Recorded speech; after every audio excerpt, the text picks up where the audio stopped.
शनिवार को शिमला में हिमाचल प्रदेश और तेलंगाना सरकार के बीच लाहौल स्पीति में बनने वाले 2 हाइड्रो प्रोजेक्ट्स को लेकर समझौता पत्र पर हस्ताक्षर हुए। हिमाचल की ओर से मुख्यमंत्री सुखविंदर सिंह सुक्खू और तेलंगाना से उप मुख्यमंत्री भट्टी विक्रमार्का मल्लू ने MOU पर साइन किए। जिला लाहौल स्पीति में चिनाब नदी पर प्रस्तावित 2 पावर प्रोजेक्ट सेली हाइड्रो पावर प्रोजेक्ट 400 मेगावाट और मियार हाइड्रो पावर प्रोजेक्ट 120 मेगावाट को लेकर दोनों राज्यों के बीच समझौता हुआ है और हिमाचल में ये दोनों प्रोजेक्ट तेलंगाना सरकार बनाएगी। इस दौरान तेलंगाना के उप मुख्यमंत्री भट्टी विक्रमार्का मल्लू ने कहा कि नवीनीकरण ऊर्जा के क्षेत्र में हिमाचल और तेलंगाना सरकार के बीच समझौता हो रहा है, वो मील का पत्थर साबित होगा। उन्होंने कहा कि संघीय ढांचे में दोनों राज्यों के बीच ऊर्जा समझौता देश में ऊर्जा के क्षेत्र में बड़ा कदम है और इस कदम से तेलंगाना के उज्जवल और स्वच्छ भविष्य का रास्ता खुलेगा। मुख्यमंत्री ने कहा कि सत्ता में आने के बाद उनकी सरकार ने ग्रीन एनर्जी एक क्षेत्र में विकास के लिए काम किया है। उन्होंने कहा कि हिमाचल में हाइड्रो एनर्जी की अपार संभावनाएं हैं। प्रदेश सरकार हिमाचल के हितों की रक्षा करेगी। ऐसे में हिमाचल में जो प्रोजेक्ट चल रहे हैं उनमें कंपनियां अगर हिमाचल की शर्तों को नहीं मानती हैं तो सरकार इन प्रोजेक्ट्स को टेक ओवर करेगी। मुख्यमंत्री ने कहा कि हिमाचल सरकार 12, 18 और 30 की नई नीति पर काम कर रही है। हिमाचल आत्मनिर्भर बनने की दिशा में आगे बढ़ रहा है। तेलंगाना सरकार के साथ MOU साइन होने से दोनों प्रदेशों के लिए विन विन सिचुएशन है। दोनों राज्यों को इससे लाभ होगा। साथ ही उन्होंने कहा कि डुगर पावर प्रोजेक्ट को लेकर भी तेलंगाना सरकार ने उत्सुकता दिखाई है। Good wishes and greetings to the Himachal Pradesh and the people of the entire state from Telangana, from the people of Telangana and from the Chief Minister of Telangana, Sri Revanth Reddy garu. It is an honor and privilege to stand before you today in the richest city of Shimla, representing the people and government of Telangana. This MOU signing occasion marks a significant milestone in our commitment to sustainable energy and interstate cooperation and federalism of the country. As we formalize our collaboration on 2 major hydel power projects, Seli with 400 megawatts, Maya with 120 megawatts. Telangana, under the visionary leadership of our Honorable Chief Minister Sri Revanth Reddy garu, has always been at the forefront of harnessing renewable energy sources to meet the growing power demands of the state of Telangana. Our journey towards energy self-sufficiency has been remarkable progress in solar and thermal energy. And today with this MOU, we take a decisive step towards strengthening our hydropower capabilities. Telangana is already in forefront in hydropower with 2,520 megawatts of reverse pumping mechanism. With Telangana new clean and energy policy 2025, we aim to increase our renewable energy capacity to 20,000 megawatts by 2030 and 40,000 megawatts by 2035. The signing of this memorandum of understanding with the government of Himachal Pradesh is more than just an agreement, it is a testament to the power of cooperation and shared vision. Hydropower is not only a clean and renewable energy source, but also a reliable means of ensuring energy security and future generations. By leveraging the natural resources and expertise of both our states, we are fostering a model of sustainable development that will benefit millions of people. This partnership is a reflection of the strong ties between Telangana and Himachal Pradesh. It showcases how two states, despite their different geographical conditions, can come together for a common cause, building a greener, self-reliant and energy-efficient India. I extend my heartfelt gratitude to the Honorable Chief Minister of Himachal Pradesh and his dedicated team for their support and commitment to this initiative. I also commend the officials from Telangana for their relentless efforts in making this agreement a reality. As we sign this MOU today, let us reaffirm our resolve to work together in achieving energy sustainability, economic progress, and environmental preservation. This is just the beginning of a new chapter in Telangana's journey towards a brighter, cleaner, and more prosperous future. I thank you once again, our Honorable Chief Minister, Sri Sukhwinder Singh Sukkhu, for taking it to a reality and making this MOU a successful partnership kind of a program in between these two states. I once again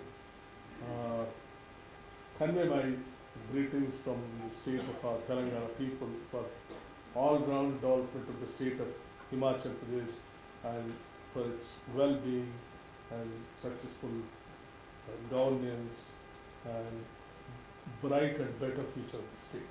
Thank you. Deputy Chief Minister Telangana, Sultania ji, all respected guests, on behalf of Himachal Pradesh, I welcome you in this small hilly states and respected all office bearers, honorable health ministers, all media persons. 2 years back, 2 साल पहले जब हमारी सरकार बनी, हमने सबसे पहले अपने प्राकृतिक सौंदर्य को देखा और वेल्थ के रूप में हमने पानी को पहचाना। हमारे पास जो रिसोर्स है, 5 नदियां हैं, ग्लेशियर्स है, बर्फ़ है, और तकरीबन हमारे से पहले जो पूर्व मुख्यमंत्री रहे उनकी उस समय की परिस्थितियों के हिसाब से उन्होंने समझौते किए। लेकिन किसी भी स्टेट को प्रोस्पेरस बनाना है और सेल्फ रिलायंट बनाना है और फ्यूचर में 2032 में हम अपने आप को रिचेस्ट एंड प्रोस्पेरस स्टेट बनाने की दिशा में जो नीतिगत परिवर्तन ला रहे हैं और 2027 में हम सेल्फ रिलायंट बनने की कोशिश कर रहे हैं, वो अपनी इसी संपदा से कर रहे हैं। 11,500 मेगावाट हमने रिन्यूएबल पावर का हार्नेस कर लिया है। तो किसने किया? जो बिजली बोर्ड आज हमारा सबसे पहले सबसे बड़ा बिजली बोर्ड हुआ करता था, आज 47 नंबर पर पहुंच गया। इसका सबसे ज़्यादा फ़ायदा केंद्र सरकार के पब्लिक सेक्टर ने उठाया। हमारा एनटीपीसी में 800 मेगावाट बना, एनएचपीसी ने प्रोजेक्ट बनाए, एसजेवीएनएल ने बनाए। ऑल्दो हमारी उसमें 27% इक्विटी है, पर एसजेवीएनएल जो हमारे पानी से 67,000 करोड़ रुपए की कंपनी होगी और हमारी स्टेट का बजट महज जो आज मैंने प्रस्तुत किया 58,000 करोड़ का है, जिसमें 6,000 करोड़ का होल है, यानी कि हम उसको चाहते हैं, है ही नहीं है पैसा। फिर हमने इस चीज़ को पहचाना और मेरी केंद्रीय मंत्रियों से भी बात हुई कि हम अपनी संपत्ति को लूटने नहीं देंगे, ना ही लुटाएंगे। और इस दृष्टि से हमने पूरा सोच विचार करके सभी अधिकारियों के साथ बैठकर एक नीतिगत फैसला किया कि हम अपनी पॉलिसी में व्यापक परिवर्तन करेंगे। 12, 18, 30 की हम पॉलिसी लेकर आए। 2006 में जब ये पहली बार पॉलिसी बनी थी, उसमें मैंने मेन आर्किटेक्ट में मैडम सोस के साथ था। उस समय हमारी पॉलिसी के तहत हमें पर मेगावाट पर जो अपफ्रंट प्रीमियम हमने रिजर्व रखा होता था 10 लाख या 20 लाख, 63 लाख पर मेगावाट हमें प्रीमियम मिला। पॉलिसी में बदलाव हुआ, परिस्थितियों के हिसाब से पॉलिसी में बदलाव होता रहता है। और अब हमने 12/18/40 के तहत केंद्र सरकार से बात की कि जो पिछली सरकार ने धुला सिंदूरी सुन्नी 658 मेगावाट के प्रोजेक्ट्स हैं, उसमें आप हमारे को 12, 18, 30 और 40 साल बाद प्रोजेक्ट वापस कर दो, परपेचुइटी पर हम कोई भी प्रोजेक्ट नहीं देंगे। जबकि हमारे यहाँ प्राइवेट JSW वगैरह है, GMR है, उनके साथ हमारा समझौता है 12, 18, 30 और 40, 1-2 जगह को छोड़कर। इस बारे में हमने बात रेवंत रेड्डी जी से की, भट्टी साहब से की, इन्होंने अपनी रुचि दिखाई और पहला स्टेप जो हमारी नीति का है और आत्मनिर्भर हिमाचल का है, उस दिशा में आज हम आगे बढ़े। अपनी वेल्थ का हम पूरा इनसे अधिकार ले रहे हैं। 40 साल बाद ये प्रोजेक्ट बनकर जब फ्री होगा हमें वापस मिलेगा। अपफ्रंट प्रीमियम ले रहे हैं और निश्चित तौर पर हमें इस प्रोजेक्ट को तेलंगाना गवर्नमेंट को देकर फायदा होगा। विन विन सिचुएशन है। इन्हें भी रिन्यूअल की एनर्जी की जरूरत है और रिन्यूअल एनर्जी बेचने के बाद पर यूनिट में इन्हें रेट अच्छा मिल सकता है। ग्रीन इंडस्ट्रीज़ के रूप में डेवलप हो सकते हैं, क्योंकि डाटा स्टोरेज के सबसे बड़े IT सेक्टर आपके वहाँ है, उसका भी आपको लाभ मिलेगा। वो आपकी अपनी नीति है। और मेरा ये मानना है कि जो प्रोजेक्ट अभी हमारे पॉलिसी के तहत कोई भी उपक्रम है, अगर हमारी शर्तों को नहीं मानेगी तो हम उनसे वापस ले लेंगे। और मेरा ये मानना है कि महज छोटी स्टेट होने का मतलब और आर्थिक चुनौती होने के बावजूद हमें उन चुनौतियों को स्वीकार करना चाहिए जो प्रदेश को आत्मनिर्भर बनाए। 1 साल के भीतर मेरा ये मानना है कि हम अधिक से अधिक प्रोजेक्ट को एडवर्टाइजमेंट करेंगे। नीतियों के अनुसार अगर बदलाव करना पड़ा बदलाव भी करेंगे, पर प्रदेश के इंटरेस्ट को सर्वोपरि रखकर ही आगे काम करेंगे। मैं धन्यवाद करना चाहूँगा भट्टी साहब और हैदराबाद से आए सारे गवर्नमेंट ऑफिसर्स का कि बहुत तेज़ी से हमने इस पर कार्य किया और बहुत तेज़ी से कार्य करने के बाद हमने MOU साइन किया। और मैं चाहूँगा कि आपको इम्प्लीमेंट भी आप अपना ऑफिस जल्दी खोल के इस पर कार्य शुरू करें।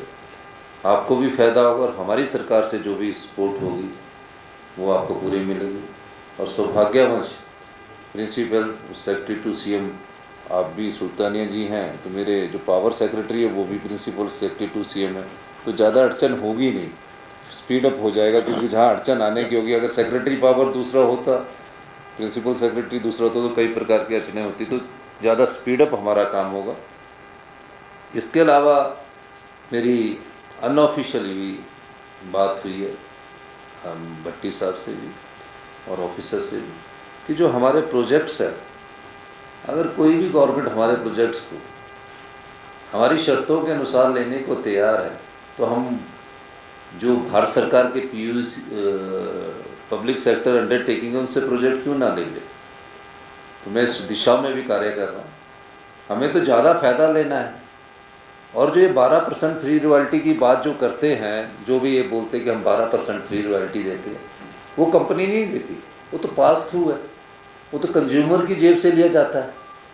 जब वो कंज्यूमर की जेब से लिया जाता है तो हम एडवर्टाइजमेंट करते हैं कि ये तो हमको मिलना ही है, इसके ऊपर आप बताइए कितनी फ्री रॉयल्टी देंगे। तो हर एक कंपनी अपनी बैलेंस शीट को देखती है अकॉर्डिंग